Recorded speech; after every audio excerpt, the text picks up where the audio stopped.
नमस्कार, SBT news में आपका स्वागत है। पेश है 14 जुलाई बुधवार सुबह 10:15 बजे राजस्थान की बड़ी खबरें। 3 साल तक कई कोर्ट केस और रिश्वत कांड से चर्चाओं में आई आरएएस 2018 भर्ती आखिरकार अंजाम तक पहुंच गई। मंगलवार को अंतिम साक्षात्कार के बाद राजस्थान लोक सेवा आयोग ने देर रात नतीजा जारी कर दिया। आयोग ने टीएसपी में 54 और नॉन टीएसपी में 1969 अभ्यर्थियों को उत्तीर्ण किया है। झुंझुनू की मुक्ताराम ने टॉप किया है। परिणाम जारी होने के बाद राज्य को आरएएस व अधीनस्थ सेवा के 1051 नए अफसर मिलेंगे। आयोग इनके नाम वरीयता सूची के अनुसार सरकार को नियुक्ति के लिए भेजेगा। राजस्थान में 1 लाख से अधिक लोगों ने अब तक राज्य सरकार की महत्वाकांक्षी चिरंजीवी स्वास्थ्य बीमा योजना का लाभ लिया है। मुख्यमंत्री अशोक गहलोत ने मंगलवार को यह बात कही।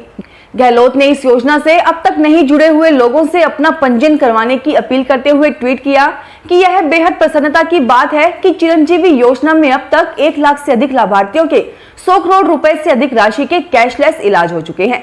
मुख्यमंत्री ने कहा कि जिन लोगों ने अभी तक चिरंजीवी योजना में पंजीकरण नहीं करवाया है, वे अब अपना पंजीकरण करवाएं। अजमेर के जवाहरलाल नेहरू मेडिकल कॉलेज का चयन केंद्र सरकार की NABH योजना यानी accreditation board for hospital and health care provider के लिए हुआ है। NABH चिकित्सालयों को मिलने वाला दुनिया का सबसे बड़ा प्रमाण पत्र है। यह प्रमाण पत्र देश के चुनिंदा अस्पतालों को ही मिला हुआ है। इस योजना में देश के 12 मेडिकल कॉलेजों का चयन किया गया है, जिसमें प्रदेश में केवल अजमेर का JLN मेडिकल कॉलेज है। नूह मेवाती गैंग द्वारा देश भर में स्टेट बैंक ऑफ इंडिया की कैश डिपॉजिट मशीनों CDM से लाखों की नकदी निकालने की ताबड़तोड़ वारदातों के बाद बैंक ने व्यवस्थाओं में बदलाव किया है। SBI की इस मशीनों से अब नकदी नहीं निकाली जा सकेगी, यानी बैंक ग्राहक अपने ATM कार्ड से CDM से कैश नहीं निकाल सकेंगे। अब तक CDM से नकदी निकाली और जमा करवाई जा सकती थी। बड़ी वारदातों के बाद यह कदम उठाया गया है। राजस्थान में कोरोना वायरस के कप्पा स्वरूप से संक्रमित 11 मरीज मिले हैं। राज्य के चिकित्सा व स्वास्थ्य मंत्री डॉक्टर रघु शर्मा ने मंगलवार को यह जानकारी दी। उन्होंने बताया कि कोरोना वायरस के कप्पा स्वरूप से संक्रमित 11 मरीजों में से 4 अलवर, जयपुर, 2 बाड़मेर से और 1 भीलवाड़ा से हैं। उन्होंने बताया कि जीनोम अनुक्रमण के बाद इस मामलों की पुष्टि हुई है। चिकित्सा मंत्री ने बताया कि हालांकि कप्पा स्वरूप डेल्टा स्वरूप के मुकाबले कम घातक है। ऐतिहासिक आना सागर झील के किनारे लहरों के संगम के बीच म्यूजिकल फाउंटेन शो का मंगलवार रात को ट्रायल सफल रहा। वैशाली नगर रोड स्थित पुरानी चौपाटी पर झील के किनारे सुहानी शाम और म्यूजिकल फाउंटेन शो के बीच यहां बैठे दर्शकों ने अपने आप को किसी महानगर में बैठे महसूस किया। अना सागर की लहरों के बीच रंग बिरंगी रोशनी और संगीत के साथ कई फीट ऊंचे उड़ते फव्वारों का मनमोहक नजारा दिखा।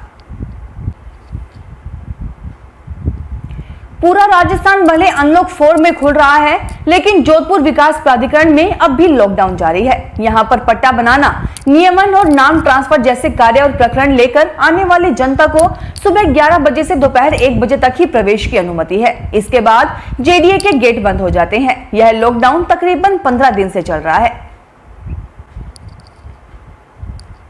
राजस्थान के मुख्यमंत्री अशोक गहलोत ने मंगलवार को कहा कि केंद्र से आवश्यकता के अनुरूप कोविड-19 रोधी टीकों की आपूर्ति नहीं होने के कारण लोगों को दूसरी खुराक देने में देरी हो रही है। बड़ी संख्या में लोगों को दूसरी खुराक देने का निर्धारित समय हो जाने की स्थिति में उन्होंने केंद्र सरकार से इसके लिए टीकों की पर्याप्त आपूर्ति करने का अनुरोध किया है। गहलोत मंगलवार को मुख्यमंत्री निवास से वीडियो कॉन्फ्रेंस के जरिए राज्य में टीकाकरण अभियान की समीक्षा कर रहे थे। प्रधानमंत्री नरेंद्र मोदी ने कोरोना की तीसरी संभावित लहर पर चिंता जताई है। उन्होंने मंगलवार को कहा कि हिल स्टेशन मार्केट में बिना मास्क और प्रोटोकॉल के नजरअंदाजी कर भारी भीड़ उमड़ना ठीक नहीं है। उन्होंने मंगलवार को पूर्वोत्तर के 8 राज्यों असम, मणिपुर, अरुणाचल प्रदेश, मिजोरम, मेघालय, सिक्किम, त्रिपुरा और नागालैंड के PM से कोरोना के हालात पर चर्चा की।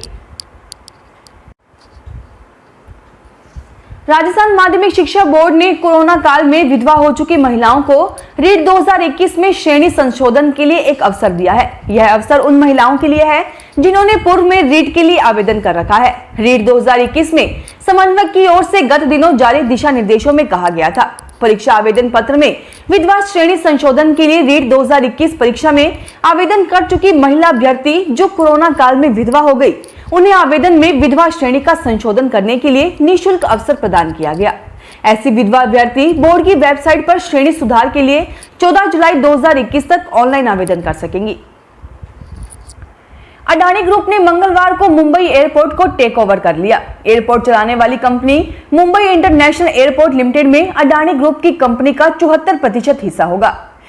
एयरपोर्ट बनाने वाली जीवीके ग्रुप की 50.5% हिस्सेदारी और दूसरी दो विदेशी कंपनियों की 23.5% हिस्सेदारी अडानी एंटरप्राइजेज की subsidiary company Adani airport holdings ने खरीद ली है। बची हुई 26% हिस्सेदारी एयरपोर्ट अथॉरिटी ऑफ इंडिया के पास रहेगी। National industrial corridor development corporation trust की ओर से भिवाड़ी से निमराना और जोधपुर से पाली के बीच इंडस्ट्रियल कॉरिडोर विकसित करने के लिए आज बुधवार को मंजूरी मिल सकती है। यह राज्य और केंद्र की संयुक्त कंपनी होगी, जिसमें राज्य सरकार की 51% व केंद्र की 49% हिस्सेदारी होगी। अजमेर रोड स्थित जेडीए की 30 साल पुरानी 487 बीघा की वेस्ट वे हाइट्स योजना का रास्ता साफ हो गया है। जेडीए ने 1991 और 2013 में 118 हेक्टेयर जमीन आवंटित की थी, पर 25 किसान कोर्ट चले गए और योजना ठप पड़ गई। हाल ही में जेडीए ने किसानों की 12 मांगे मान ली है। अब 17 जुलाई को कैंप लगाया जाएगा। जिन 11 किसानों ने सहमति दी है, उनसे समर्पणनामा लेकर सहमति पत्र जारी किया जाएगा। इसके बाद लीज राशि की जांच करवाने, मुआवजे को विधिक राय, निःशुल्क उपविभाजन का प्रस्ताव सरकार को भेजा जाएगा। कोरोना की दूसरी लहर का कहर कम होने के साथ ही अब जिंदगी और रेल दोनों पटरी पर लौट आई हैं। राजस्थान की 550 में से 440 ट्रेनें और जयपुर की 130 में से 92 ट्रेनों का संचालन शुरू हो गया है। यानी उत्तर पश्चिम रेलवे राजस्थान का 95% हिस्सा जयपुर, अजमेर, बीकानेर और जोधपुर मंडलों से गुजरने वाली 80% ट्रेनें अनलॉक हो चुकी हैं। क्रेडिट कोऑपरेटिव सोसाइटियों की धोखाधड़ी के मामलों को देखते हुए राजस्थान सरकार ने फैसला लिया है कि अब स्टेट क्रेडिट कोऑपरेटिव सोसाइटियों की ऑडिट सहकारिता विभाग के ऑडिट निरीक्षक से करवाई जाएगी। पहले सरकार ने स्टेट क्रेडिट कोऑपरेटिव सोसाइटियों को यह छूट दी थी कि वे प्राइवेट सीए के जरिए अपनी ऑडिट करवा सके। सहकारिता मंत्री उदयलाल आंजना ने मंगलवार को विभागीय समीक्षा बैठक में इसके निर्देश दिए। फिलहाल इस बुलेटिन में इतना ही, फिर हाजिर होंगे और बड़ी खबरों के साथ। एसबीटी न्यूज के वीडियो देखने के लिए हमारे चैनल को सब्सक्राइब करें और नोटिफिकेशन पाने के लिए बेल आइकन को प्रेस करें।